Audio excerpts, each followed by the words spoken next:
নিশ্চিন্তে থাকুন, এসআইআর এর নাম করে ভয় পাবেন না, শুধু নিজেদের কাগজপত্রগুলো ঠিক মতো জমা দিন। ওরা টাইমটা বেছে নিয়েছে, যদি আমরা না করতে দিতাম তাহলে ইলেকশন না করে রাষ্ট্রপতি শাসন করত। বুঝতে পেরেছেন চালাকিটা অমিত স্যার, মটুয়া ভাইয়ে? আমরা অত বোকা নই বাবু মশাই। ওকে, তো তাহলে শুনলেন যে মমতা ব্যানার্জি আজকে কি বলছেন। নমস্কার, জয় হিন্দ, জয় ভারত, জয় শ্রীকৃষ্ণ। তাহলে মমতা ব্যানার্জির মুখ দিয়ে আসলে আজকে কথাটা বেরিয়েই গেল, আসলে যেটা সত্যি কথা, যেটা আমরা এতদিন ধরে আপনাদেরকে বলে আসছিলাম যে হ্যাঁ, এবার ওনাকে সিরিয়াসলি আলটিমেটাম দেয়া হয়েছে যে যদি এসআইআর এ কোনো রকম গড়বড় হয়, যদি এসআইআর করতে না দেওয়া হয়, তো তাহলে এবার আর্টিকেল 356 লাগবে, আর কোনো উপায় নেই। এটা হোম মিনিস্ট্রির তরফ থেকেই হোক, সেকেন্ড ইন কমান্ড বা নাম্বার 2 তরফ থেকেই হোক, সেটা মোটামুটি একটা ক্লিয়ার ইন্ডিকেশন উনি পেয়ে গেছেন। ঠিক আছে? এবার দেখুন উনি আজকে এই জিনিস বলছেন যে এসআইআর না করতে দিলে রাষ্ট্রপতি শাসন জারি করত। ঠিক আছে? তো এই জিনিসটা আপনাদেরকে বুঝতে হবে খুব ভালোভাবে যে এভাবে উনি বলে যেটা করতে চাইছেন সেটা বিভ্রান্ত করতে চাইছেন।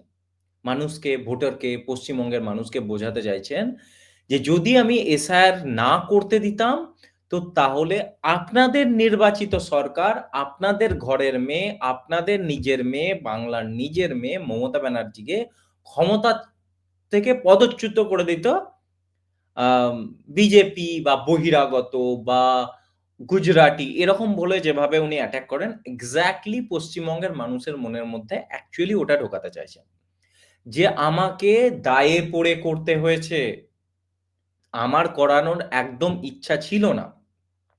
ঠিক আছে? তো সেইটা উনি বোঝাতে চাইছেন যে দেখো, আমাকে সরানোর ধান্দা, আমাকে ভোটে হারাতে পারছে না, সেইজন্য এইভাবে সরাবে। এটা বলে মানুষের মধ্যে একটা নতুন ন্যারেটিভ ঢোকাতে চাইছে।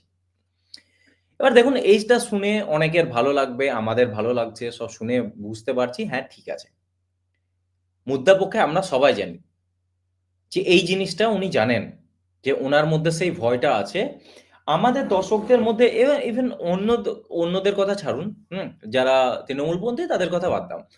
আমাদের দর্শকদের মধ্যে এরকম প্রচুর ভর্তি হয়ে আছে যারা এরকম কমেন্ট করে যে সব সেটিং, মমতা ব্যানার্জির কাছে এসে সব চুপ হয়ে যায়, মমতা ব্যানার্জি সব পারে, মমতা ব্যানার্জি কাউকে ভয় করে না, না মমতা ব্যানার্জি অমিত শাহকে ভয় করে, না মোদীকে ভয় করে, কাউকে না, মমতা ব্যানার্জির সঙ্গে সব সেটিং করে বসে আছে। আমরা বারবার ক্ল্যারিফাই করি যে না, এরকম নয়।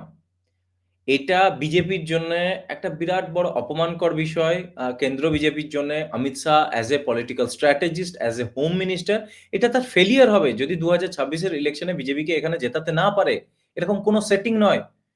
এটা বিজেপির লিগ্যাসি ইস্যুস। এটা আমরা সবসময় বোঝানোর চেষ্টা করি।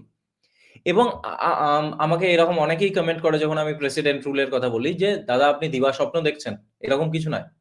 ক্লিয়ারলি দেখুন, উনি না, মমতা ব্যানার্জি আ এমনিতেও তো আমার মনে হয় না উনি কোনোদিন রাইটিং, মানে ধরুন কোনো ডিকটেশন থেকে কিছু পড়ে, মানে কোনো স্ক্রিপ্ট পড়ে উনি কোনো ভাষণ দেন বলে তো মনে হয় না।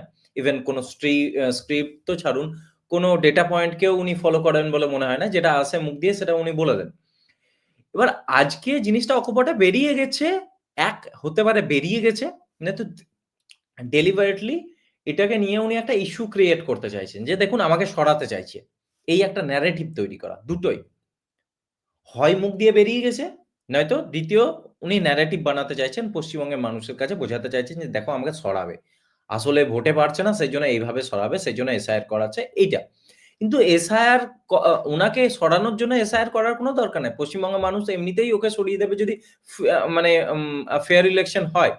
যদি ঠিকঠাকভাবে নির্বাচন হয়, ইলেকশনে এমনিতেই আ ও পশ্চিমবঙ্গের মানুষ সরিয়ে দেবে। দেখুন এত কারচুপি করছে এরা, তারপরেও মানে বিজেপিকে 40% ভোটের মানে ভোট শেয়ারের নিচে তো নামাতে পারছে না। 2019 এর পর থেকে প্রত্যেকটা ইলেকশনে 39-40% ভোট সবসময় বিজেপি পাচ্ছে। এত, এত কারচুপির পরেও। তো এই যে এসআইআর প্রসেসটা হচ্ছে সেটা মানে নির্বাচন কমিশনের আ দ্বারা অ্যাপ্রুভড, নির্বাচন কমিশন সংবিধানে দেওয়া মেনেই অলরেডি ১২ বার ১৩ বার এসআইআর হয়ে গেছে। সেই সমস্ত ভাবেই এসআইআর হচ্ছে। সো উনাকে সরানোর জন্য বিজেপি সরকারকে বা কেন্দ্র সরকারকে বা ইলেকশন কমিশনকে কোনভাবে এসআইআর করার কোন প্রয়োজন নেই। এটা হচ্ছে ১ম কথা। এবার উনি যেটা বলছেন আ যে আমি এরকম হতে দেব না, এরকম সরি উনি এরকম কথা বলেছিলেন যে আম আমি বেঁচে থাকতে আমি কাউকে বাদ দিতে দেব না।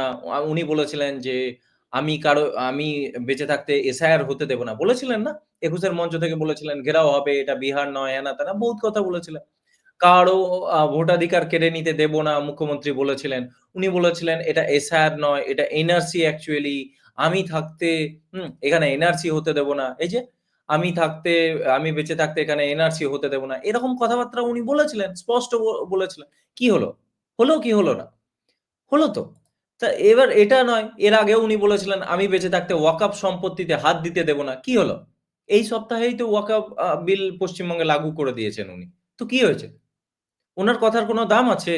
উনি এরকম বহুত প্রতিশ্রুতি দেন, কিন্তু ও আল্টিমেটলি আ কিছু নেই।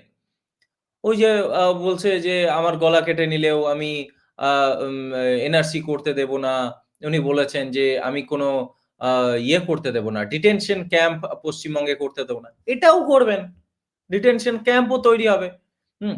উনার কথার কোনো মানে হয় না। উনি বলেছিলেন যে আ আমি এনুয়াশন ফর্ম ভর্তি করব না, ভর্তি হবে না, আমি করব না। তারপর দেখেছিলাম না উনার বাড়িতে বিএলও পৌঁছেছে। তারপর সেটা পোস্টও হয়েছিল। তারপর সেই পোস্টটাকে ডিলিটও করে দেওয়া হয়। এরকম বহুত কিছু হয়। সো উনি বলেন অনেক কিছুই। হ্যাঁ? এরকম কোয়েশ্চেন করেনও বিভিন্ন রকমের। তারপরে প্রতিশ্রুতিও দেন যে আমি থাকতে এই জিনিস করতে দেব না, এই জিনিস হতে দেব না। আজ উনি বলছেন যে আমি এসআইআর করতে দিলাম কেন? কেন পশ্চিমবঙ্গে এসআইআর করতে দিলাম? যদি না করতে দিতাম তো তাহলে এখানে প্রেসিডেন্ট রুল লাগিয়ে দিত বা রাষ্ট্রপতি শাসন জারি করে দিত এবং অমিত শাহকে নিশানা করছেন। মোটা ভাই, ওই যে মোটা ভাই আমরা এত বোকা নয়, হেনা-তেনা বিভিন্ন কথা বলছেন। বাট আল্টিমেটলি এখান থেকে একটা জিনিস তো স্পষ্ট। আমি মানছি যে উনি এটা ন্যারেটিভ করানোর চেষ্টা করছে, পশ্চিমবঙ্গের মানুষের মধ্যে ঢোকানোর চেষ্টা করছে যে আমাকে সরাতে চাইছে, আমাকে মানে wrongly সরাতে চাইছে, আমাকে ভুলভাবে আমাকে ভোটে না পেরে সরাতে চাইছে। এরকম একটা ন্যারেটিভ তৈরি করে মানুষের মধ্যে ঢোকানোর চেষ্টা করছেন। সেটা আমি বুঝলাম। কিন্তু এটাও ঠিক কথা যে উনি জানেন, উনি এবার সিরিয়াসলি ভয়ে আছেন যে এবার আমি যদি কিছু এরকম গোলমাল করি রাষ্ট্রপতি শাসন লাগবেই। তো আমি মমতা ব্যানার্জিকে তো ছাড়ুন বা তার পার্টির নেতাদেরকে ছাড়ুন, আমি আমার দর্শকদেরকে বলছি, রাইট উইঙ্গারদেরকে, বিজেপির সাপোর্টারদেরকে, হেনা-তেনা এই যারা আমাদের দর্শক, তাদেরকে বলছি আপনারা সিরিয়াসলি একটু চোখ খুলে দেখুন। আপনারা যেটা ভাবছেন যে সব সেটিং হয়ে আছে, সব হবে না এরকম নয়। এবার এই জিনিসটা কনভে করা হয়েছে। সে আ যে রুটের থ্রু থেকেই কনভে করা হোক না কেন, কনভে হয়েছে।